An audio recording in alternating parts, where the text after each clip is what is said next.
म्हणता कर्जमाफी काय म्हणते, झाली काय, होते नाही होत, याच्याबद्दल तुमचं काय म्हणणं आहे? हे जे कर्जमाफी आहे ना साहेब, हा जुमला आहे. हा निवडणुकी पुरता खेळण्याचा शासनाचा जुमला आहे. काही बोलता का हो? कर्जमाफी झाली ना अंबानीची झाली, विजय मल्ल्याची झाली. जो भारताले सोडून गेला अशा लोकांची कर्जमाफी होते साहेब, शेतकऱ्याची थोडी होते. शेतकरी इथं राबणारा आहे, शेतात राबणारा, शेतात घाम पाडणारा माणूस आहे. त्याची कशी काय होईन ना? विजय मल्ल्याची होईन, अदानीची होईन, अंबानीची होईन, नीरव मोदीची होईन, इच्छा होईन. शिल्पा शेट्टीची नुकतीच शिल्पा शेट्टीची पण कर्जमाफी झालेली आहे. इच्छा होतच असते साहेब. आम्हाला ढेकळं भेटते ना, ढेकळं वावरातले. कास्तकार होय ना हो, इथं राबतो, इथंच मरणार आणि याच मातीत जळणारा माणूस आहे कास्तकार. त्याची शेतकऱ्याची कर्जमाफी होत नसते. ते फक्त आमच्या राजाच्या काळात झाली, महात्मा फुलेंच्या काळात झाली. आता कर्जमाफी नाही, आता फक्त तोंडाले पानं पुसणं आहे, असं तुमचं म्हणणं आहे? असं आमचं शेतकऱ्याचं, सगळ्या शेतकऱ्याचं म्हणतो. शेतकऱ्याला आत्महत्या करायला लागल्या. बरं, सरकार करणार आहे ना कर्जमाफी? भूल थापा आहे. शेतकरीच्या भरोशावर हे सरकार निवडून आलेलं आहे. मग पेरण्या करसान नाही का तुम्ही? ते तर करावंच लागेल ना भाऊ. त्याच्यावरच आमच्या लेकरा बाळाचे ना आमचे पोट आहे. बियाणं कुठून आणचा?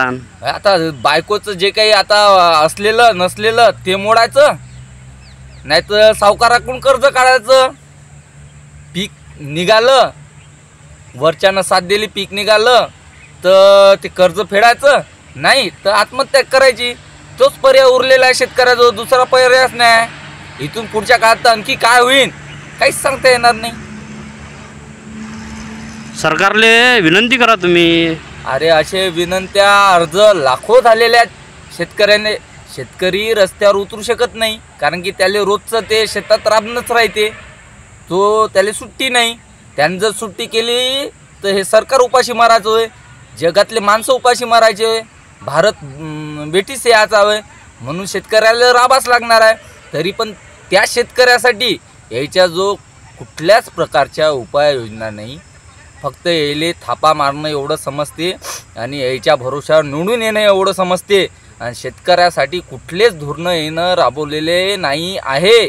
फक्त कागदोपत्रावर त्याचे शेतकऱ्यासाठी योजना आहेत, पण शेतकऱ्याच्या घरापर्यंत नेऊन पोचवण्यासाठी याच्याजवळ योजना नाही.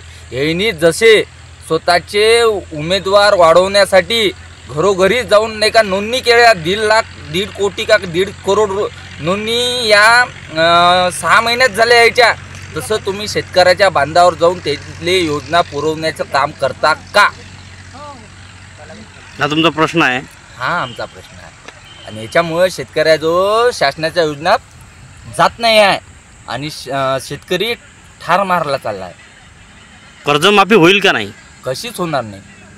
आता सरकार सरळच म्हणताय ना, ते अजितदादा सरळच म्हणे ना की आमच्याजवळ पैसाच नाही म्हणे, शेतकऱ्यानं सरळ कर्ज भरून टाका म्हणे, बँकेले कर्ज भरून टाका म्हणे, आमच्याजवळ काही पैसा नाही म्हणे, शेतकऱ्याची कर्जमाफी होणार नाही. सरळ उपमुख्यमंत्री म्हणा लागला ना. कोण्या आहे ना, कोणत्या विचारानं कर्जमाफी होते म्हणता तुम्ही? फडणवीस साहेब करणार. हा, फडणवीस साहेब करणार. अरे एकाच चक्कीचे चट्टेबट्टे हे सगळे, एकाच माळाचे मनी. फक्त शेतीच्या बांध्यावर आहो आणि शेतकऱ्यांच्या कर्जमाफीच्या संदर्भात आपण शेतकऱ्यांची कर्जमाफी व्हायला पाहिजे, परंतु सरकार या कर्जमाफीवर कोणत्याही पद्धतीचा निर्णय घेण्यास तयार नाही. यावर तुमचं मत काय? बिफोर लोकसभा आणि विधानसभा इलेक्शनच्या पहिले महायुती सरकारनं एक आश्वासन दिलं होतं. त्यांचा जाहीरनामा पण प्रत्येक पेपरला त्याची 1-1 लाखाची ॲड आहे. काय बोलले होते? कर्जमाफी करू म्हणून. प्रामुख्याने विदर्भातील आणि महाराष्ट्रातील सर्व शेतकऱ्याची कर्जमाफी करू, असं त्यांचं वैयक्तिक असं स्पष्ट मत होतं. नेते यायचे, सभा घ्यायचे आणि सभेमध्ये ते बोलायचे कर्जमाफी करूच करूच करूच. पण आत्ता जर आपण रिसेंटली पाहिलं, विधानसभेचं इलेक्शन होऊन 4 ते 5 महिन्याचा अवधी या ठिकाणी कंप्लीट झालेला आहे. कुठल्याही प्रकारची शेतकऱ्याची कर्जमाफी महायुती सरकारने या ठिकाणी केलेली नाही आहे. याच्यामागचं प्रमुख कारण काय?